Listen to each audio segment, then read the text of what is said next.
Hey Eagles, so I'm going to teach you here how to make homemade clay. Just like paper mache, you use flour, water, and salt, but it's slightly different proportions for clay. So you can make a batch using 1/2 cup of flour, which is like roughly this size, and then 1/4 cup water, which is this size, and 1/4 cup salt. Now, I have all those ingredients here in the bowl. I have a little bit of flour and a little bit of water on the side in case it's a little dry or a little wet. I can kind of adjust the recipe. So then you go ahead and stir that up. Your 1/2 cup water, 1/4 cup, or 1/2 cup flour, 1/4 cup water, 1/4 cup salt. And then once it's all sort of starts to resist a little bit, or there's no loose water and it starts to get kind of chunky, you're gonna need to use your hands, which is fun.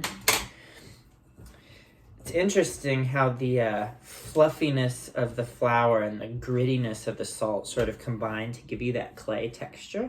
So try to get all that stuff from the sides. Yeah. Okay. Cool.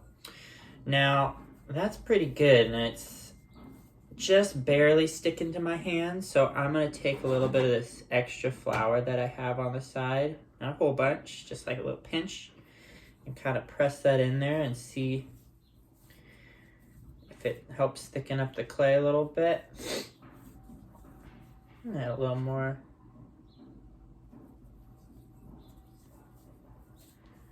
See how it's turning into clay?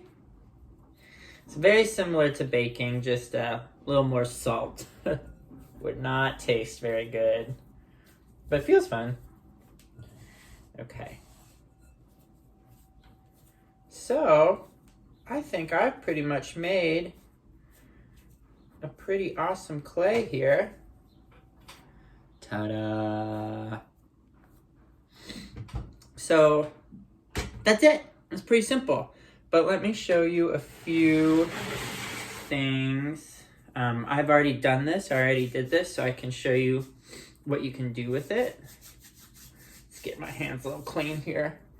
I've made a fun little donut.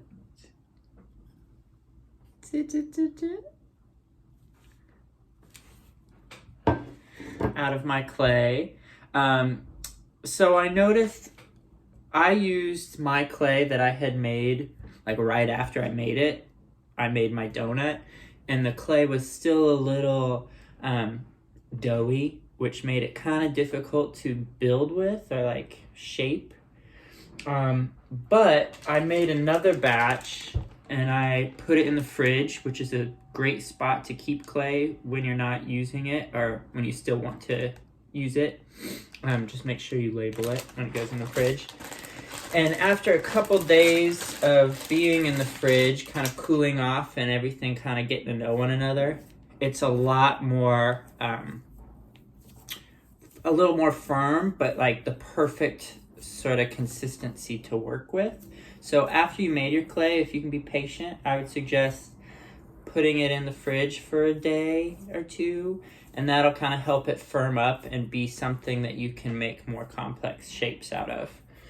My donut took about 2 days to dry, and then halfway through a day in, I rotated it so both sides kind of got air in it to help it dry out. And then I painted it with acrylic paint. You don't have to paint it if you don't have paint. But pretty much any paint probably would work. That's fun. So there you go. That's how to make homemade clay. And I'm really excited to see what you come up with if you end up using this recipe. All right. Bye.